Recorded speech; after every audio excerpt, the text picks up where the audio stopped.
喺上條片立科之後，我嚟緊我哋就會講 Ardbeg 啦。見到個綠色瓶子就知道啦嚇，咁就係 Ardbeg 嚟啦，係咪？喺背標先啦，不如嘛，同大家講一講 Ardbeg House Reserve 21年2025年2月5號裝樽嘅 Bourbon and Sherry Cask Combine 嚟嘅，佢係 Single Malt 啦 ，Cask Strength 啦52.9度 ，Whisky Base 92.25分嘅，暫時截至依家係23個評分嘅嚇，哇都幾多喎！以新酒嚟講，近年嚟講咧，Ardbeg 都唔少雷嘅啦。雷嘅嘢啊，你唔使擔心啊，我已經準備咗噶啦。下一次就同你講下佢有啲咩雷嘢，屌你諗咩啫，難飲到阿媽都唔認得同佢講，一人同你咁啊，我啊好雷鋒精神啦嚇，咁啊我幫大家試一試，全球800支啦，我諗應該係唔難飲嘅。OK，咁啊2004年蒸餾嘅酒啦，咁佢係用波本桶同雪梨桶去混調啊嘛，係咪？究竟係咩風味咧？我淨係講新嘅，舊嗰啲真係唔敢喺度班門弄斧。中國太多亞貝王啊，特別嗰班江浙滬嗰啲好勁噶嘛，知唔知啊？咁啊講新嘢先，最講究嘅炮仗啊，燒炮仗。啱啱有個酒友喺度講，喂，燒炮仗係咪即係硫磺味？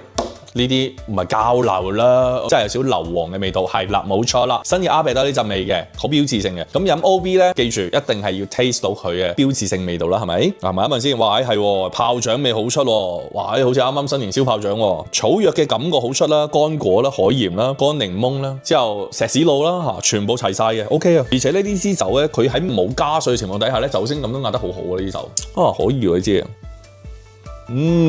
首先一個最主軸嘅嗰種甜香感覺係乜嘢咧？喺呢度真係要講一講海鹽芝士戚風蛋糕啊，係啊，就係嗰陣味啊。然後上面 on top 咧就有好多泥煤煙燻啦，少少硫磺嘅氣息喺上面咧，即係好似去溫泉嗰種硫磺啊，嗰種礦物質嘅感覺啦。但係佢又唔係好硬喎，佢最正嘅地方係支手好軟嘅喎。我哋好似飲 Highland Park 嗰種咧，哇，好鬼硬淨，好有棱角嘅。佢呢支唔係好軟好 soft 嘅，哇，好好啊呢支酒。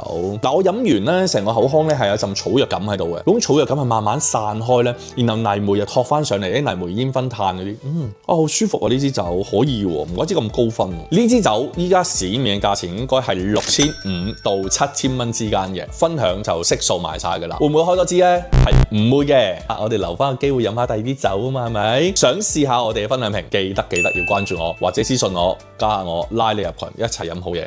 拜拜。